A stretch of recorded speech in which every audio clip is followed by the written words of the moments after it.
Another update ng Berdugong Chemping. Nawala na lang ginawa kundi ang bumuntot na bumuntot kay Natnat. Sabay kukurne rin. Hindi siya gaano nakikipagbakbakan sa mga kasamahan niya nitong mga nagdaang araw dahil abala siya sa pagbabantay kay Natnat para bimbangin. Oh no! Chemping! Be, matitigilan? Gusto mo sinilasin kita? Hindi ka talaga magpapaawa, Chemping? Heto na nga ang sinasabi sa hula, ayaw niya nang tigilan si Natnat. Chemping, tumigil-tigil ka kung ayaw mong ibalik kita sa nanay mong aso. Di mo pwedeng asawahin yan si Natnat, Chemping.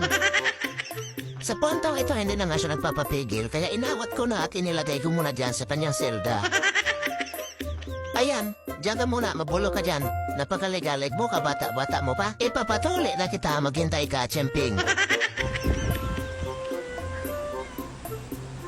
Ito na nga ang kalbaryo dahil madalas na din siya mag-ingay. Oh, no! Napakaingay niya nga ay hindi na makatulog ang barako. Kapag hindi siyang nakakulong, sinatnat mo na ang kinukulong ko, pero binabantayan niya pa rin yan hanggang sa kulungan. At ganito ang nangyayari kapag pareho silang hindi nakakulong. At kapag walang nakabantay, makakasalisi talaga ang berdugo. Chemping!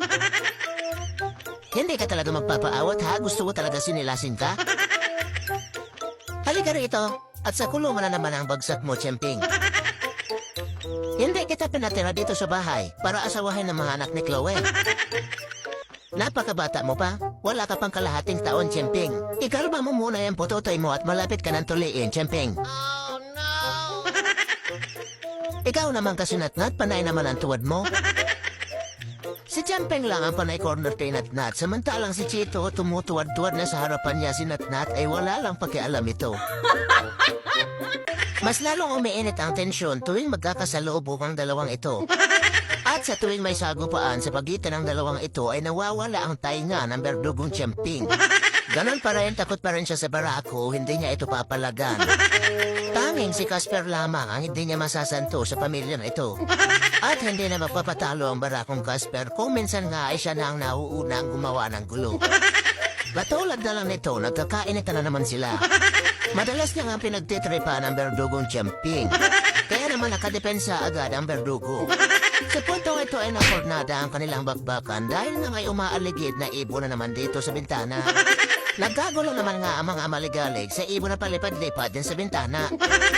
Sa puntong ito, galit na naman ang berdugo at hindi siya papayag hanggat sa hindi siya nakakaganti sa barakong Casper. Kaya si Chito na naman ang gagantihan niya.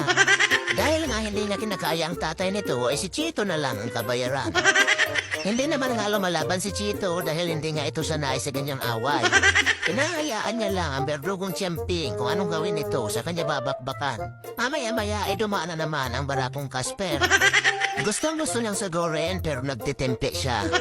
Dahil alam niya na ang kalalagyan niya rito kapag nagkataon. Kilala na ni Chemping si Casper at ito lang ang kinatatakutan niya sa lahat ng kasama niya. Palaging ganito ang sitwasyon ng dalawa tuwing magkakasalubong. At heto na nga ang sinasabi sa hula. Hindi na napigilan ng barako na ipagtanggol ang mga anak niya na palaging binubugbog ng berdugong Chemping. Narindang naman nga ang lahat sa nangyaring bakbakan. At sa takot nga ni Chemping ay nawala na naman ang kanyang mga tainga. Nakatodo ang depensa niya kapag si Casper ang kalaban niya dahil nga ay takot siya dito. Eto nga at mukha na naman siyang kawawa na nasa sulok. Binabantayan pa rin siya ng barako baka sakaling may round 2 pa sa kanilang bakbakan. Nagagalit siya dahil panay ang bugbog ng berdugong Chemping sa kanyang mga anak. Ganito naman ang naging reaksyon ng inahing Chloe. Talo na naman nga ang berdugo kaya magsusumbong na naman siya kay tao. Ngunit sinundan pa rin siya ng barako. Hindi na talaga magpapatinag si Casper, pinapakilala niya na ang sarili niya na siya ang hari sa bahay na ito. Sa puntong ito ay natalo na naman ang berdugo kaya nandito na naman siya nagsusumiksik at nagpapaawa kay tao.